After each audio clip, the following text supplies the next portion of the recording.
बोलिए बोलिए। Let us wait for our children, ठीक है, ये क्वेश्चन है दिया है।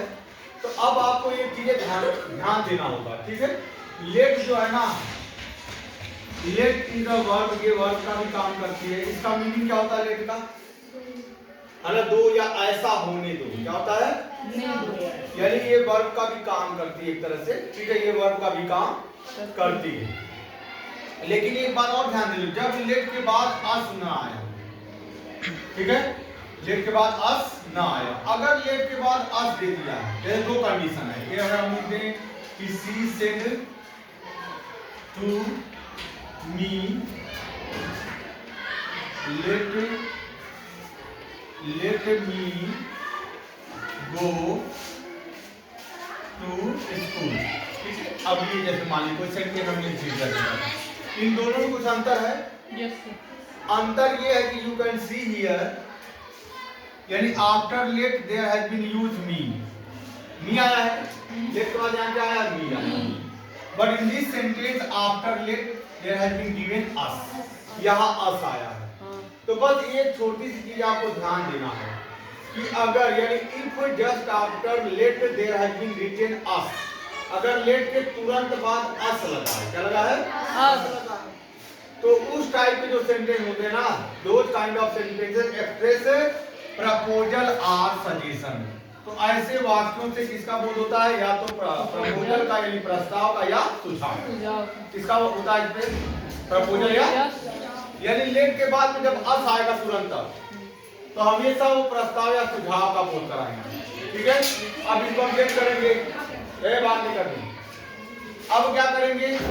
अब ध्यान देना, तो ये set will be change into propose, यहां हो जाएगा सी, ठीक है, प्रपोज, या सजेस्टेड यहां होगा, क्या होगा? सजेस्टेड, सजेस्टेड यानी सुझाव दिया। वो क्या कर रही है? सुझाव दे रही है। क्या कर रही है? सुझाव दे रहे। यहाँ मतलब होता है प्रस्ताव, और यहाँ क्या है? सुझाव। क्या है?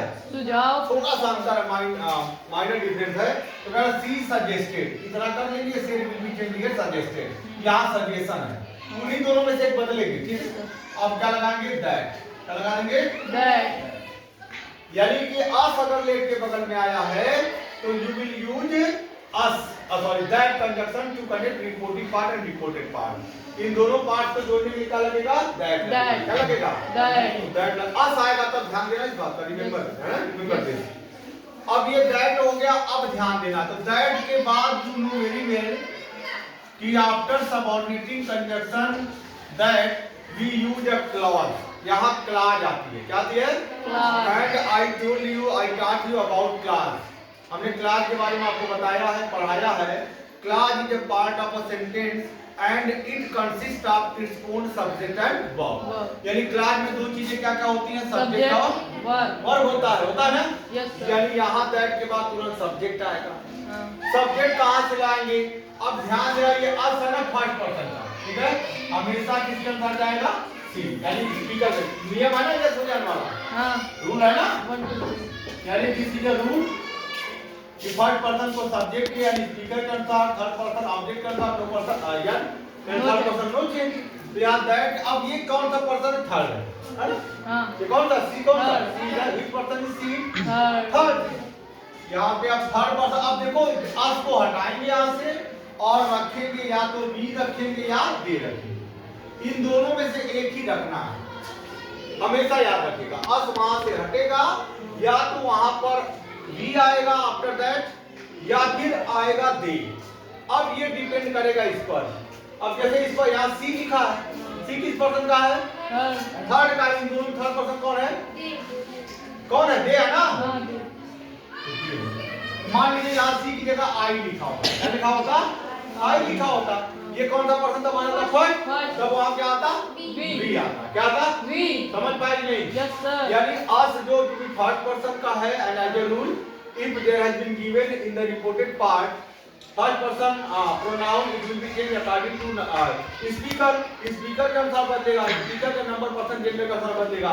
ये थर्ड पर्सन है, लिखते लेकिन हम बी या दे में चाहिए। तो अगर यहाँ थर्ड पर्सन का है तो यहाँ थर्ड होगा, यहाँ अगर आई लिखा रहता, फर्स्ट पर्सन होता तो बी लिखा जाता। क्या लिखा जाता? बी। क्लियर? Got it? अब यहीं पे आप लिखेंगे शुड। क्या लिखेंगे? शुड। यानी कहने का मतलब यह है, ये अस जब हटता है ना, ये लेटस हटेगा, ये लेटस जब हटेगा ना तो यहाँ शुड वाला कॉन्सेप्ट देगा वो। यानी लेट अस को हटाएंगे और क्या लगा देंगे, लेट को हटाएंगे शुड आएगा, यानी अस को हटाएंगे तो दे आएगा। ठीक है, तो अब यहाँ शुड हमेशा शुड आएगा, तो हो जाएगा दैट दे शुड। अब शुड के साथ वर्ब की फर्स्ट फॉर्म आती है ना, तो यहाँ भी वेट लिखेंगे, वेट हो जाएगा, फार हो जाएगा। अब ये कौन सा पर्सन है? फर्स्ट, किसके अनुसार बदलेगा? सी के अनुसार, तो दे के अनुसार यहाँ लिखा जाएगा देयर। क्या हो जाएगा? देयर और चिल्ड्रन, दैट्स ऑल। ये हो गया। Is there any problem? कोई समस्या है? एक चीज और, कोई दिक्कत है किसी को? Is there any problem?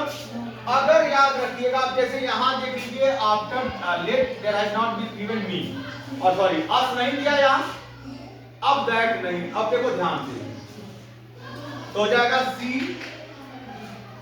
ठीक है, एडवाइस कर सकते हैं, रिक्वेस्ट कर सकते हैं, कोई दिक्कत नहीं है ना, लेट से अब आता है। अब वो डिपेंड करेगा इसके कॉन्सेप्ट पे। तो हो जाएगा सी रिक्वेस्टेड मी, उसने मुझसे प्रार्थना की, तो स्टॉप राइटिंग एट फर्स्ट। अब यहाँ वो कह रहा है कि she said to me let me go, let me go to school, मुझे स्कूल जाने दीजिए। हमने कहा था ना कि आप यहाँ देखो अस नहीं आया, मतलब ना तो प्रपोजल वाला है ना तो सजेशन वाला है। अब आप यहाँ पे रिक्वेस्टेड लगा सकते हैं, रिक्वेस्ट, अगर यहाँ रिक्वेस्ट है तो रिक्वेस्टेड, ऑर्डर है तो ऑर्डर, है ना। तो अब यहाँ पे अगर सी रिक्वेस्टेड भी इतना हो जाएगा, क्योंकि यहाँ लेट के बाद अस नहीं दिया है, तब यहाँ रिक्वेस्टेड होगा, ऑर्डर होगा तो ऑर्डर होगा, एडवाइस भी हो सकता है। अब दैट नहीं लगेगा, रिमेंबर दिस।